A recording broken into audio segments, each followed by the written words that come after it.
Assalamualaikum warahmatullahi wabarakatuh.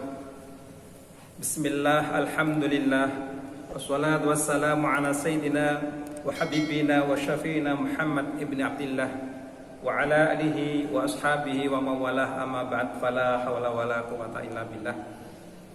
Yang kami muliakan bapak-bapak, ibu-ibu, hadirin hadirat, khususnya warga Nahdiyin Nahdiyat, alhamdulillahirabbil alamin, kita patut bersyukur kehadirat Allah Subhanahu wa taala yang melimpahkan rahmat dan nikmatnya sehingga kita diberi kekuatan, diberi kesehatan, baik kesehatan iman dan kesehatan badan. Salawat dan salam mudah-mudahan tetap dilimpahkan kepada beliau junjungan kita Nabi besar Muhammad sallallahu alaihi wasallam yang membawa kita ke jalan yang benar-benar diridhoi oleh Allah Subhanahu wa taala, yakni dinil Islam. Untuk selanjutnya di sini kami akan menyampaikan tema tentang makna jihad. Makna jihad sering sekali oleh sekelompok orang Islam dimaknai dengan makna yang sempit sekali. Mereka untuk berjuang membela agamanya harus mengatakan berperang, dan yang diperangi adalah orang-orang kafir dan orang-orang yang dianggap kafir oleh mereka karena tidak sama dengan kelompok mereka. Seperti halnya ada pengoboman yang di gereja, pengoboman di masjid, pengoboman di kantor polisi, padahal itu adalah teman-teman kita orang-orang Islam. Apa yang menjadi penyebab itu? Tidak lain hanyalah mereka itu mempelajari Al-Quran dengan sendirian, ijtihad sendiri tanpa ada gurunya. Man ta'allama bi ghairi muallimin fa muallimuhu asyaiton. Barang siapa yang belajar tanpa guru, maka gurunya adalah setan. Untuk selanjutnya, mereka juga merekrut anak-anak remaja, pemuda, dan milenial, di mana anak-anak tersebut mempunyai ruhul jihad, semangat jihad, akan tetapi mereka ilmunya dalam ilmu agama masih sedikit, masih minim sekali, sehingga gampang diprovokasi dan gampang terkontaminasi. Nah, seperti halnya begini. Mereka para guru-guru yang mengatakan mujahidin memberi pelajaran kepada para murid-muridnya. Anak-anak atau teman-teman, mana yang lebih baik, Al-Quran atau Pancasila? Nah, ini pertanyaan yang sangat jelek sekali. Ini pertanyaan yang salah. Sebab Al-Quran bukan Pancasila dan Pancasila bukan Al-Quran. Mereka mengatakan Al-Quran ini adalah wahyu Allah yang diturunkan kepada Nabi Muhammad untuk petunjuk bagi manusia. Adapun Pancasila adalah karya dari para manusia untuk pedoman bangsa Indonesia, untuk orang-orang Indonesia juga. Nah, ini tanpa pikir panjang, maka anak-anak tersebut karena kekurangan dalam ilmu agama mengatakan masih baik Al-Quran. Nah, saya ulangi lagi, Al-Quran bukan Pancasila, Pancasila bukan Al-Quran. Tapi sila-sila di Pancasila itu tidak bertentangan di dalam Al-Quran. Ini bisa jelas. Yang kedua, seperti halnya anak-anak atau teman-teman, mana yang lebih baik, Pak Jokowi atau Nabi Muhammad? Nabi Muhammad adalah Rasul Allah, sedang Pak Jokowi ini adalah hanya Presiden RI yang banyak mempunyai kesalahan. Lalu mana yang harus diikuti, Pak Jokowi atau atau Nabi Muhammad SAW? Mereka tanpa pikir panjang akan mengatakan saya ikut Nabi Muhammad Sallallahu Alaihi Wasallam, sehingga terjadilah mengatakan Bapak Jokowi adalah orang kafir, atau orang-orang yang tidak sama dengan pendapat mereka dikatakan orang kafir. Inilah yang namanya kelompok-kelompok takfiri. Maka dari itu kami menghimbau dan mengajak kepada rekan-rekan, sahabat-sahabat, khususnya para remaja, untuk tidak gampang mengikuti jejak mereka. Sebab jelas mereka itu adalah orang-orang yang sesat dalam mempelajari ilmu agama.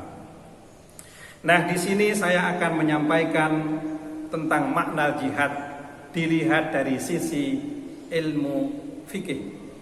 Bismillahirrahmanirrahim. Ini saya ambil dari fikih al-Minhaji ala madhab Imam Syafi'i, jilid 3 safhah 475.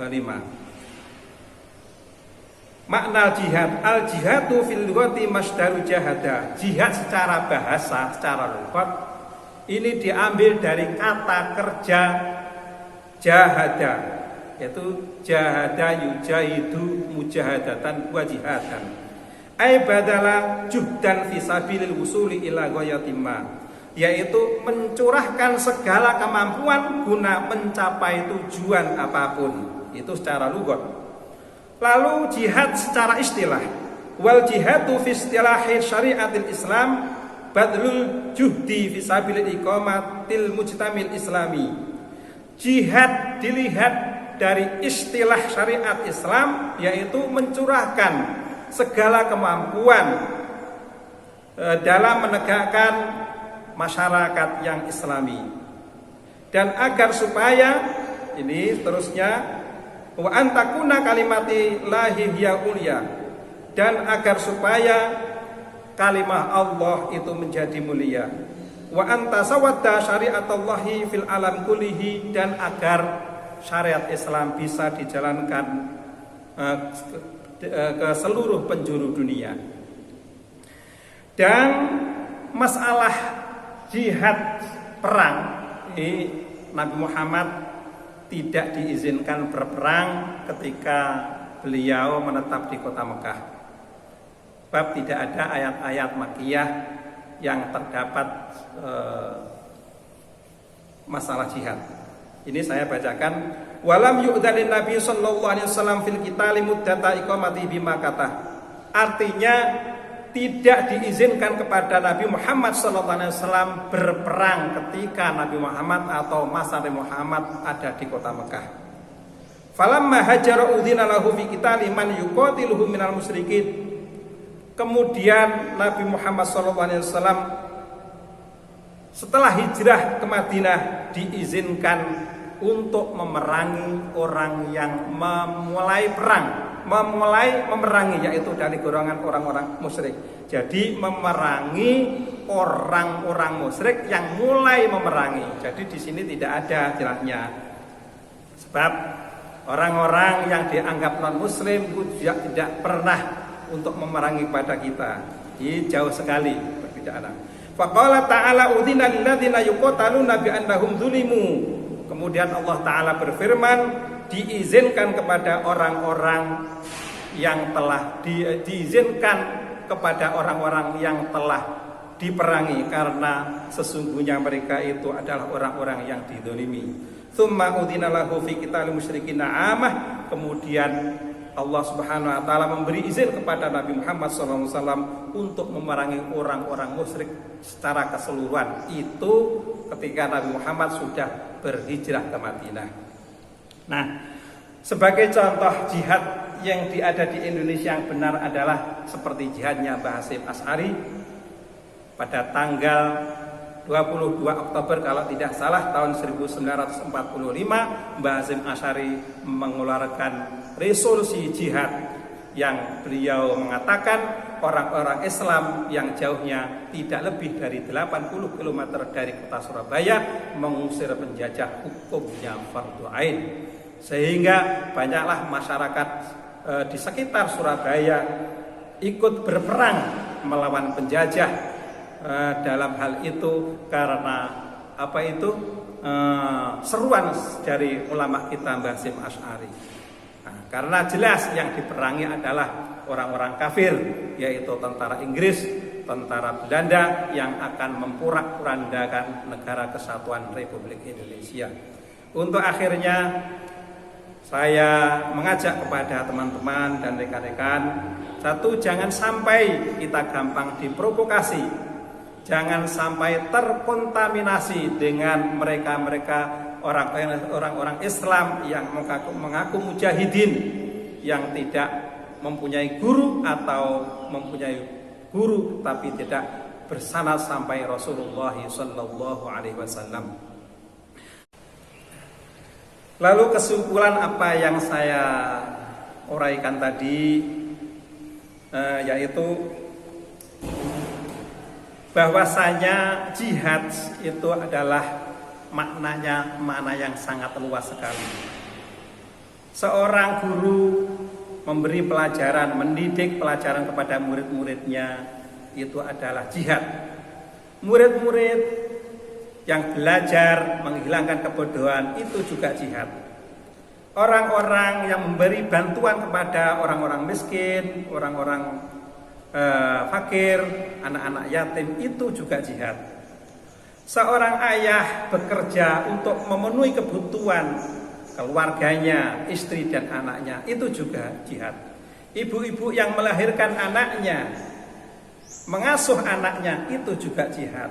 Jadi apapun yang kita kerjakan untuk kepentingan, untuk manfaat orang lain, itu adalah jihad, termasuk teman-teman yang ada di Lazisnu, itulah mujahidin yang sebenarnya.